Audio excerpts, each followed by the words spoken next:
Hello students. So today we have to begin with session 15. So far we have done all those sessions. You must have definitely revised all those sessions. Let's begin with this session. What it is talking about? It is talking about certain new words, like when we say someone is well known. Now well known can be said in different ways. Say like this, when I say widely but unfavorably known. Now you can say well known. Well known in a good sense also, well known in bad sense also. Now what it says widely but unfavorably known is the common definition for notorious. Now when you were in school, teachers were saying this child is very notorious. No, that is not the case. This child is very naughty. Notorious means ill-famed hai, infame hai. We call this kind of fellow we call them ill-famed. We call them infamous. Famous ka ulta, when you use before this, it becomes infamous. We say Hindi में, if you know, the teacher who used to say he is very, वो किसी को बोलते थे यार वो बड़ा कुख्यात है ना, याद है आपको? तो कुख्यात होना नेगेटिव टर्म में होता है. Veerappan was a notorious dacoit. We say the notorious, well known is for sure, but now in what sense? Negative sense, then we call it what? We call it notorious. Just as a notorious liar is well known for unreliable statements. याद है आपने पिछली बारी पढ़ा था, बड़े सारे lawyer हमने पढ़ाए थे. So a notorious gambler, a notorious thief or a notorious killer has achieved a wide reputation for some form of antisocial behavior. कुछ भी हो सकता है. The noun is notoriety. Now you can very well understand notorious से notoriety बन जाएगा. Okay? The person is notorious. Now, the derivation is from Latin notus. Now you can understand this. The word is notus, known, from which we also get the word noted. Notus का मतलब क्या है? You can see known. Now we say बड़ा noted writer है, noted politician है, noted person है. Noted means we can now say well known. It is an interesting characteristic of some words that a change of a syllable can alter the emotional impact of the word. Say, thus an admirer, ध्यान से देखिए, the admirer of certain businessmen, business executives will speak of them as noted industrialists. यानी कोई बहुत अच्छा business कर रहा है, कोई इस तरीके के प्रोफेशनल है, तो हम उसे क्या बोलते हैं? बे नोटेड इंडस्ट्रियलिस्ट है, यानी बड़ा वेल नोन है. These same people's enemies, यानी जो उसके अगेंस्ट हैं, वो उसे क्या बोलेंगे? They will call them notorious exploiters. अब उसको notorious, आपने बड़ा noted businessman बोला था, noted industrialist बोला था, but the opposition people are saying he is a notorious exploiters. Now दोनों में यूज कहीं ना कहीं नोट ही हो रहा है. Similarly, if we admire a man's or women's unworldliness we say having little awareness of the realities of life. कुछ लोग ऐसे होते हैं, बड़ा अपनी दुनिया में रहते हैं, ज़्यादा दुनियादारी नहीं जानते हैं. तो these kind of people, we refer to it by the complimentary term childlike. Complimentary term is childlike. Now you can see the word complimentary. When we use the word I, it is something you compliment me, someone you appreciate, expressing praise or admiration.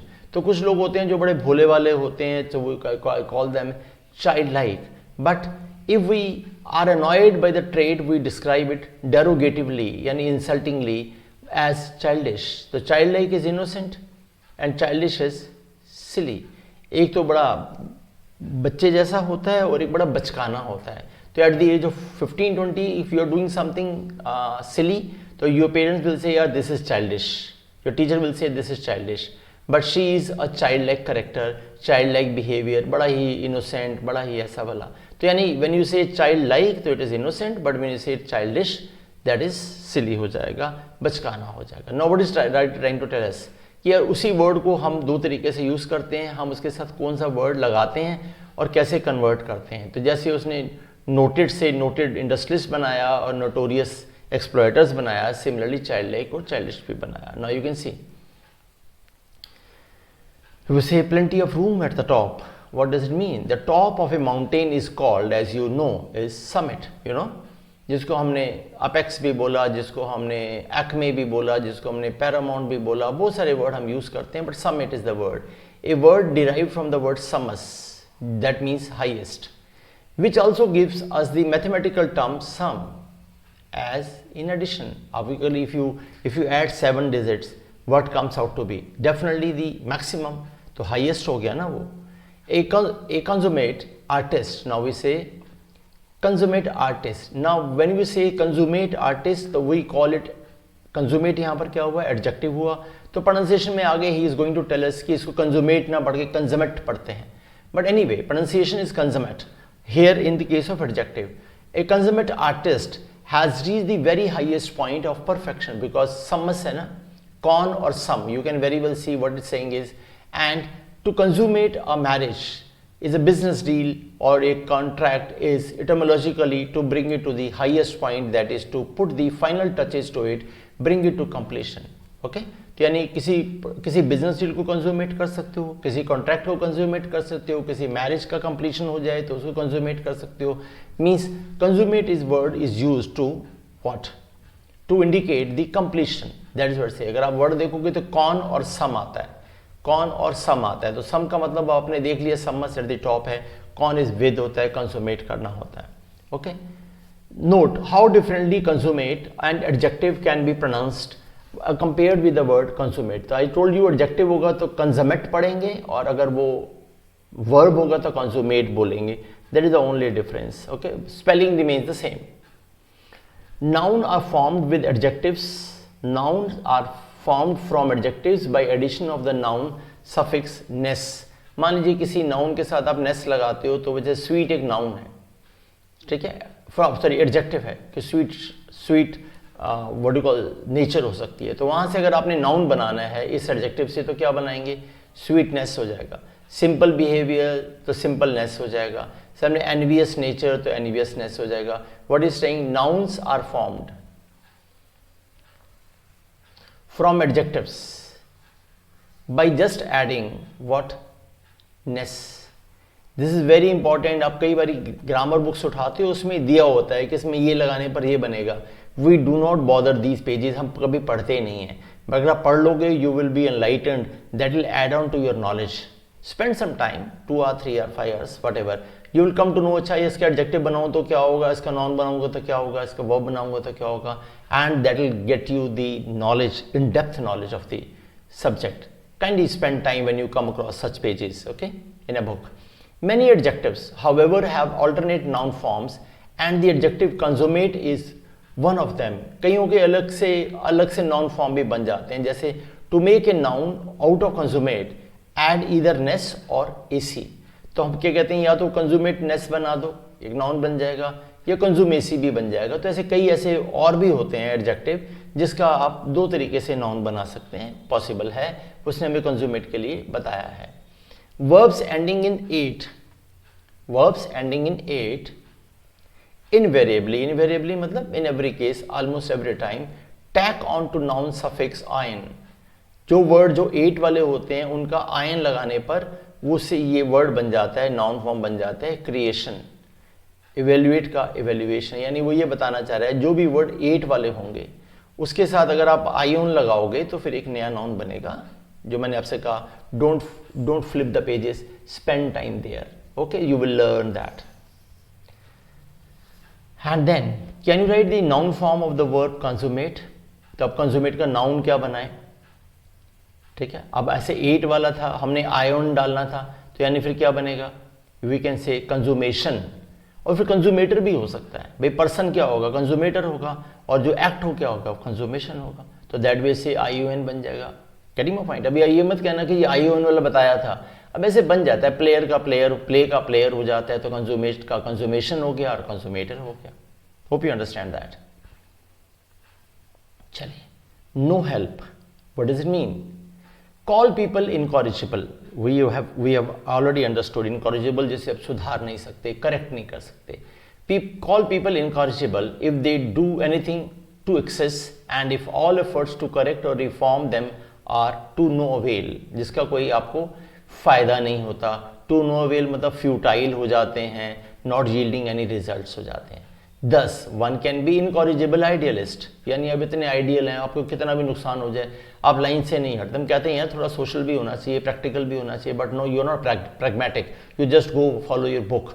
Idealistic. An incorrigible criminal, incorrigible optimist and incorrigible philanderer. Philanderer, you know, the one, the lover boy kind of fellow. The word derives from the Latin word corrigio. You can say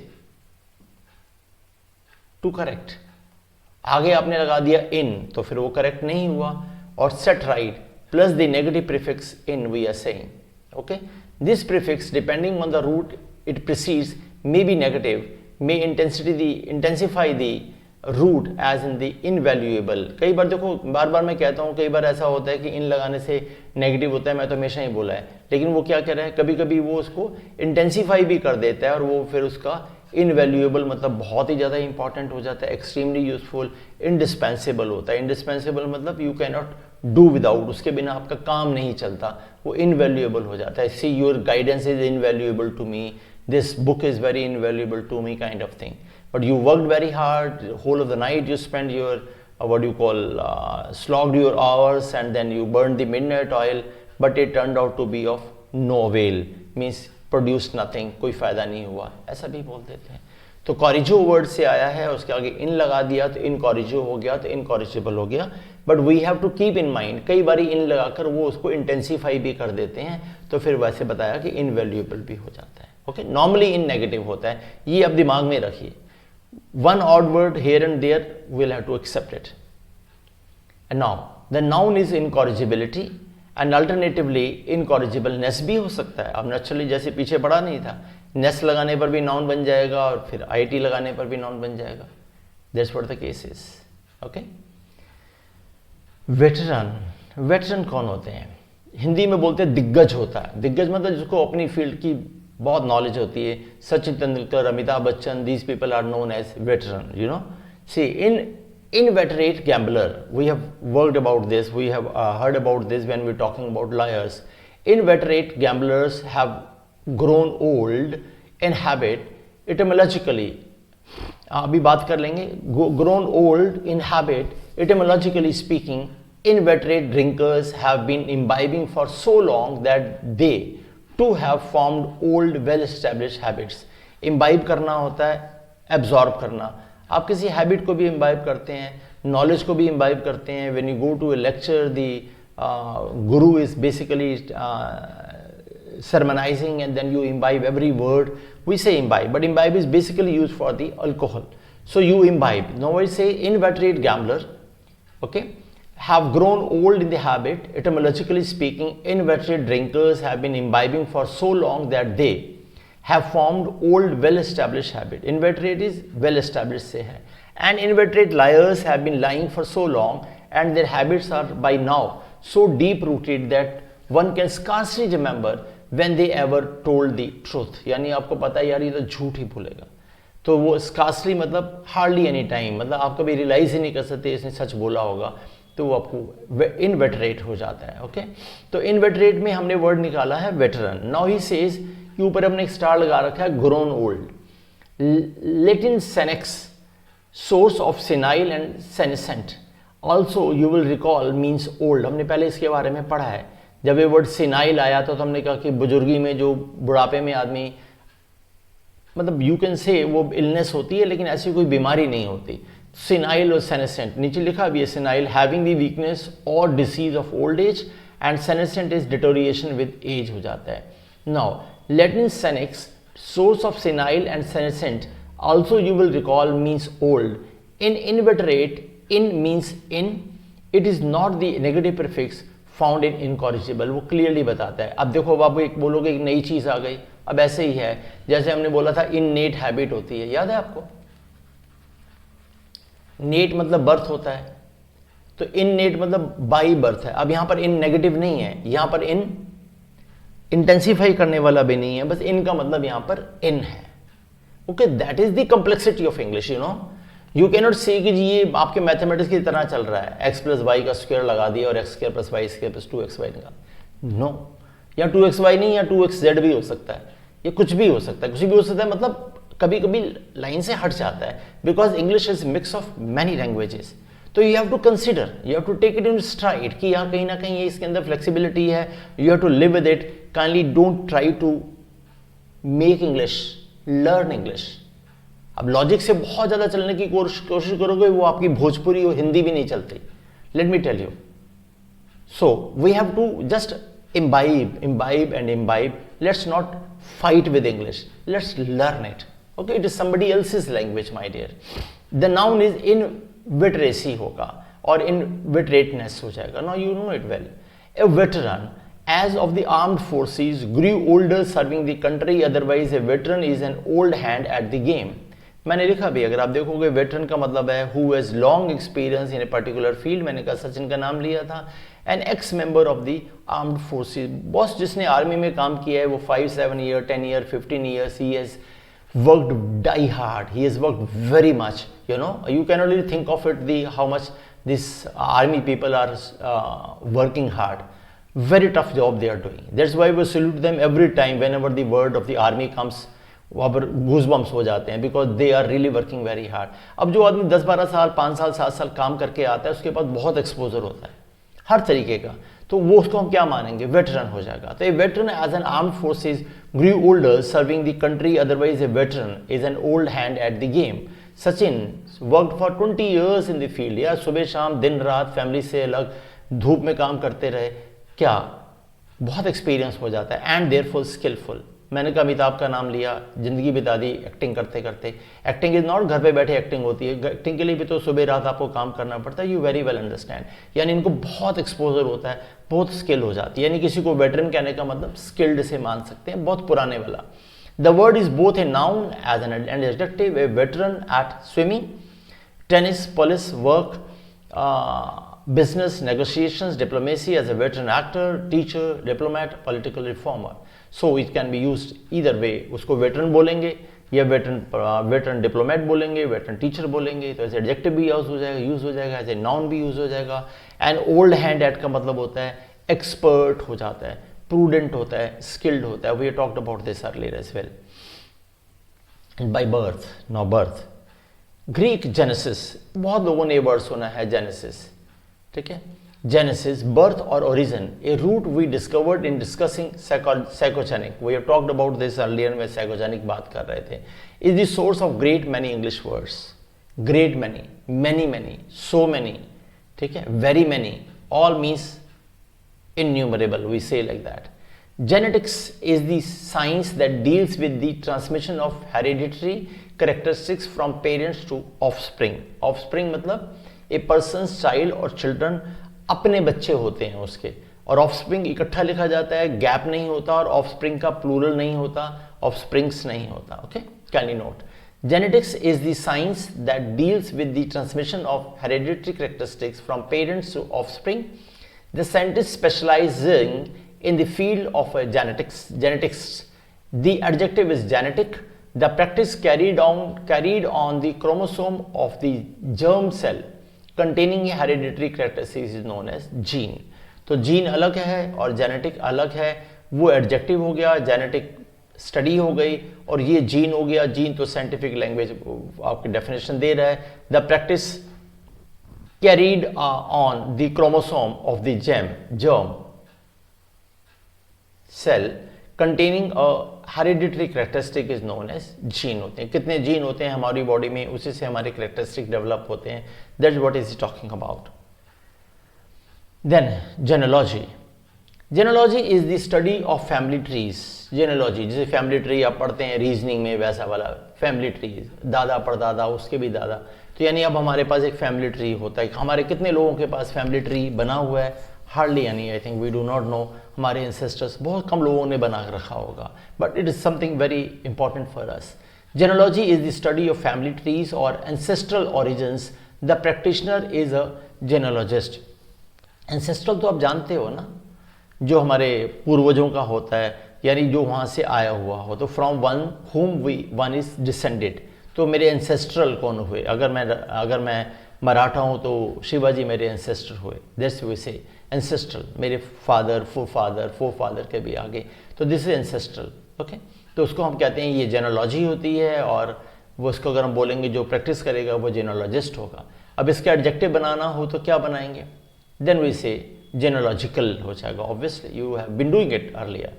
the genital और sexual organs are involve in the process of conception and birth.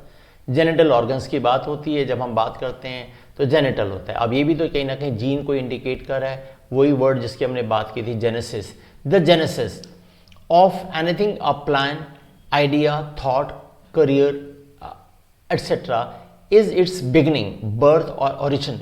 यानी किसी चीज़ का genesis मतलब वो कहाँ से develop हुआ, zero उसका कहाँ है, हमारा ओरिजिन क्या है, चाहे वो किसी करियर का हो, किसी थॉट का हो, किसी आइडिया का हो, किसी प्लान का हो, किसी ह्यूमन का हो, किसी क्रीचर का हो। जेनेसिस मतलब जीन से आया है।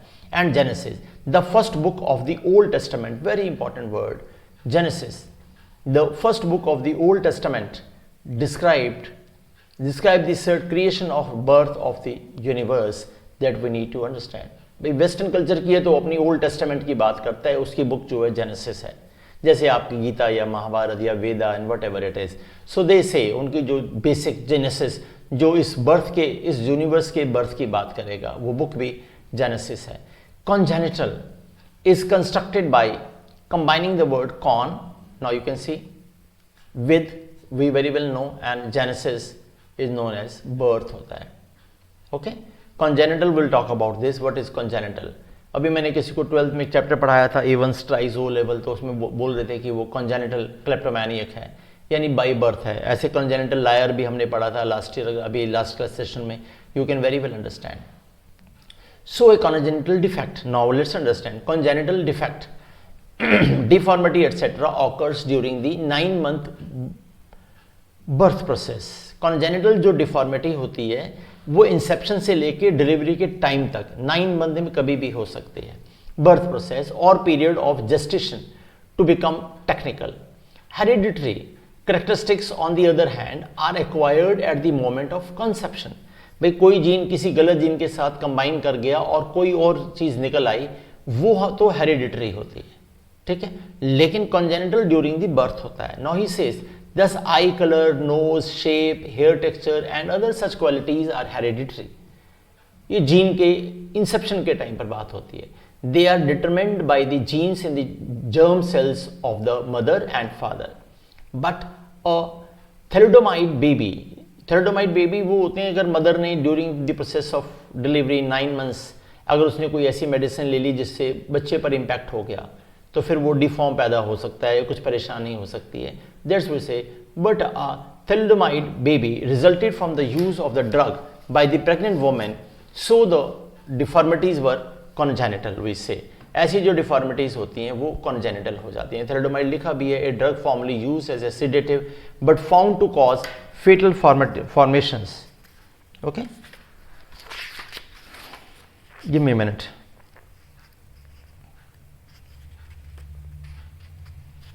Yes, वो इस तरीके की प्रॉब्लम करती हैं, तो उसको हम बोलते हैं, इस तरीके की जो होती हैं, a drug formerly used as a sedative but found to cause fatal malformation, deformation when taken in early pregnancy we say। Now congenital is used both literally and figuratively। literally मतलब जो लिखा हुआ है वही मतलब समझ आता है, यानी ये अदरवाइज फिगरेटिवली भी कहते हैं। हमने बोला कॉन्जेनिटल क्लेप्टोमैनिक है, कॉन्जेनिटल लायर है, इसका मतलब ये नहीं है कि वो 9 month के पीरियड में लाई करना सीख गया था, झूठ बोलना सीख गया था, मानते हैं कि जड़ से ही है, ऐसा वाली बात करते हैं। Literally the word generally refers to some medical deformity और abnormality occurring during gestation. Figuratively मतलब अगर आप भावनाओं से बात करें, figuratively it wildly exaggerates for effect the very early existence of some quality congenital liar और congenital fear of the dark etc etc। हम से कहते हैं कि इस तरीके के congenital हो जाता है, यानी जो आपको लगता है कि ड्यूरिंग द बर्थ हमने सीख लिया वो congenital होता है। Okay, so that's what we have learn today, then that's all we have for you in this session. We have completed 15 sessions so far with you। Kindly keep revising। I'm trying to upload as much as possible। Hope you are learning with these sessions। I really look forward to your comments on my sites and any help if you require। Thank you very much for watching। God bless you।